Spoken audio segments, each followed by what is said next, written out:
Hello students, welcome to Padhaku. मैं हूं चक्रधर और आज हम पढ़ेंगे चैप्टर लाइफ प्रोसेसेस के इम्पॉर्टेंट मल्टीपल चॉइस क्वेश्चंस के 6th पार्ट को। तो क्या हम लोग तैयार हैं? चलो शुरू करते हैं। इसमें पहला क्वेश्चन है, which of the following are energy foods? इनमें से कौन सा एनर्जी फूड है? ऑप्शंस हैं carbohydrates and fats, proteins and minerals, vitamins and minerals, water and roughage. तो बच्चों, फूड जो एनर्जी देता है वह तीन ही होता है, कार्बोहाइड्रेट और फैट और प्रोटीन्स। तो इंस्टेंट एनर्जी जो देता है, जिसको एनर्जी फूड कहते हैं, वह होता है कार्बोहाइड्रेट और फैट्स। प्रोटीन्स एनर्जी देता है मगर बाद में देता है, ठीक है। मिनरल सॉल्ट्स एनर्जी नहीं देता है, विटामिन इससे भी नहीं होगा, इससे भी नहीं होगा, ठीक है। Answer will B carbohydrates and fats. देखिए क्या है आंसर बच्चों? Yes, carbohydrates and fats. Next question is, in which mode of nutrition an organism derives its food from the body of another living organism without killing it? बिना मारे हुए कोई जीव दूसरे जीव से कैसे न्यूट्रिशन प्राप्त करता है, ठीक है, किस तरह के मोड से करता है? अगला क्वेश्चन है, in which mode of nutrition an organism derives its food from the body of another living organism without killing it? बिना मारे हुए एक ऑर्गेनिज्म दूसरे ऑर्गेनिज्म से किस मोड के द्वारा न्यूट्रिशन प्राप्त करता है?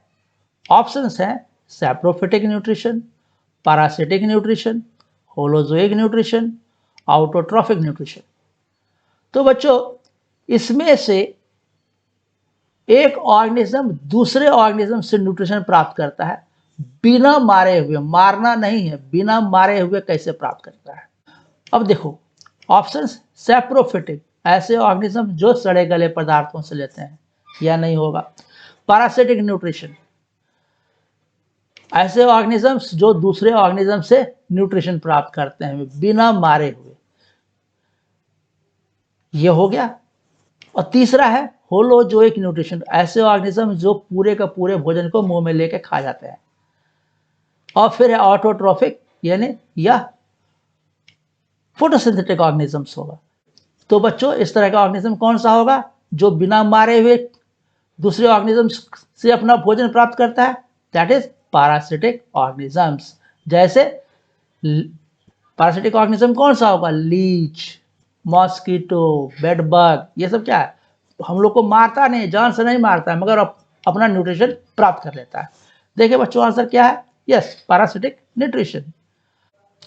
तीसरा क्वेश्चन है, respiratory pigment in cockroach is?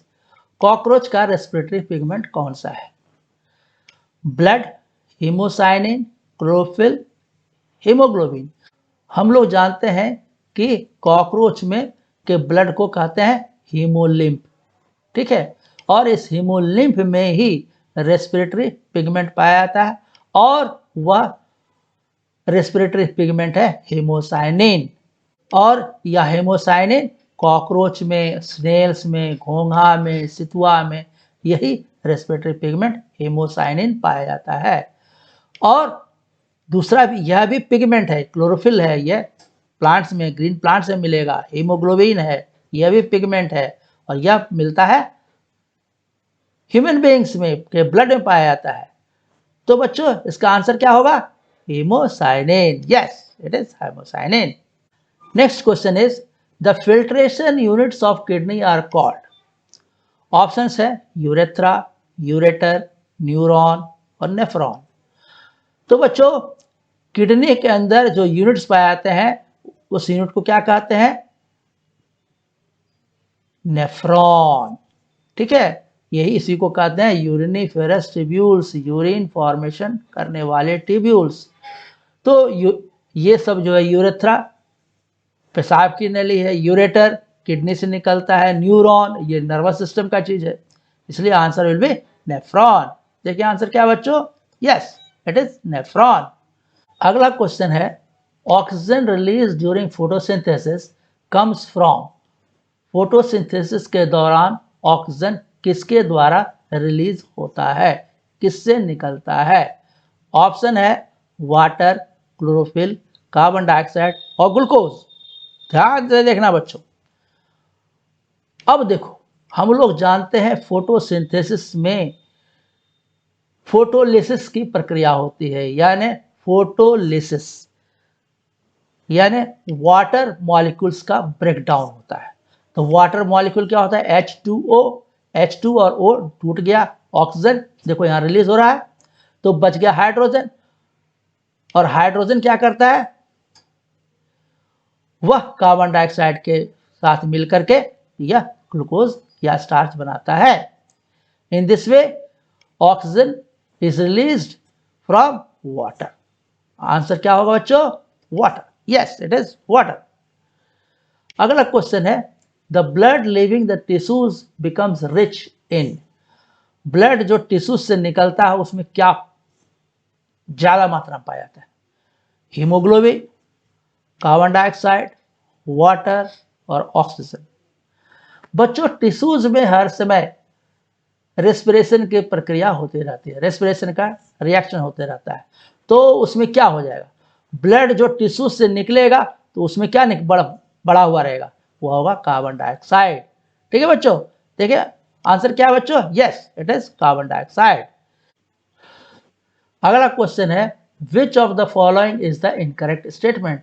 बच्चों इसमें ध्यान देना है कि इसमें कहा जा रहा है कौन सा इनकरेक्ट है, कौन सा गलत स्टेटमेंट है, उसको उसमें टिक लगाना है, उसको उस ऑप्शन को चूज करना है। अब देखो, ऑर्गेनिज्म ग्रो विद टाइम, समय के साथ ऑर्गेनिज्म बढ़ता है, ठीक है, जन्म होता है फिर बड़ा होता है। Organisms must prepare and maintain their structure. Organism को अपना रिपेयर कर लेना चाहिए, अपना स्ट्रक्चर को मेंटेन करना चाहिए, सही का है।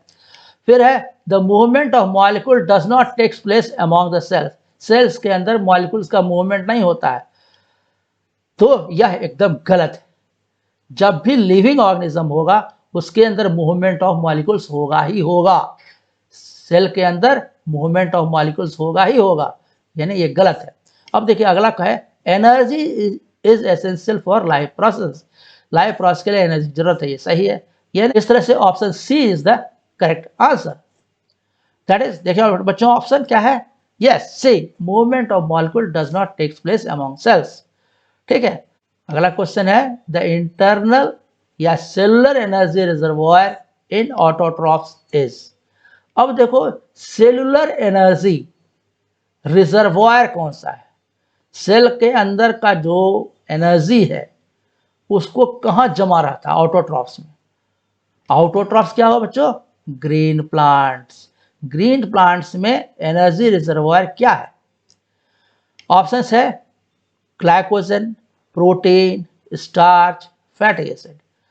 तो बच्चों ग्लाइकोजन ह्यूमन बींग्स में रहता है, प्रोटीन जब भी बनता है फोटोसिंथेसिस की प्रक्रिया होती है उसमें बनता है स्टार्च, तो answer will B starch. Fatty acid तो बनता ही नहीं है, तो आंसर विल बी स्टार्च। देखिए क्या बच्चों answer? Yes, it is starch. अगला क्वेश्चन है, choose the event that does not occur in photosynthesis. देखना बच्चों यह भी इंपॉर्टेंट है, ऐसा इवेंट को चूज करना जो नहीं होता है, नहीं, does not in photosynthesis. Option is absorption of light energy by chlorophyll. Chlorophyll light energy को एब्जॉर्ब करता है। फिर है reduction of carbon dioxide to carbohydrates, oxidation of carbon to carbon dioxide and conversion of light energy to chemical energy. तो बच्चों देखते हैं कि क्लोरोफिल जो है लाइट एनर्जी को एब्जॉर्ब करता है, ठीक है, रिडक्शन ऑफ कार्बन डाइऑक्साइड होता ही है, कार्बोहाइड्रेट्स बनता है। Oxidation of carbon to carbon dioxide, नहीं, यह गलत है। Oxidation of carbon to carbon dioxide यह नहीं होता है। Oxidation of carbon to carbon dioxide यह नहीं होता है बच्चों, ठीक है। और conversion of light energy into chemical energy, बस फोटोसिंथेसिस में होता ही है, light energy is converted to chemical energy. So the answer will be C. देखिए बच्चों क्या answer? Yes, C, oxidation of carbon to carbon dioxide. Next question, choose the form in which most of the plants absorb nitrogen. Nitrogen जो है plant किस रूप में absorb करता है? ऑप्शंस है proteins, nitrates and nitrites, atmospheric nitrogen, amino acids. तो बच्चों प्लांट्स जो है हम लोग जानते हैं एब्जॉर्ब करता है nitrogen in forms of nitrates and nitrites, ठीक है। प्रोटीन्स के रूप में नहीं एब्जॉर्ब करता है, ये बहुत ही लार्ज मॉलिक्यूल है इसलिए इस रूप में नहीं यूज करता है। एटमॉस्फेरिक नाइट्रोजन कोई भी ऑर्गेनिज्म यूज नहीं कर पाता है। एमिनो एसिड्स भी एक लार्ज मॉलिक्यूल्स है, इसीलिए यह these are simple molecules nitrates and nitrites. इस फॉर्म में प्लांट्स नाइट्रोजन को उपयोग में लाते हैं। तो answer will be nitrates and nitrites. ये क्या है बच्चों?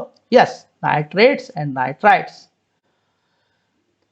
Thank you students for watching the video. यदि यह वीडियो आपको पसंद आया है तो इसे लाइक करें, अपने दोस्तों को जरूर से जरूर शेयर करें। Thank you, bye bye.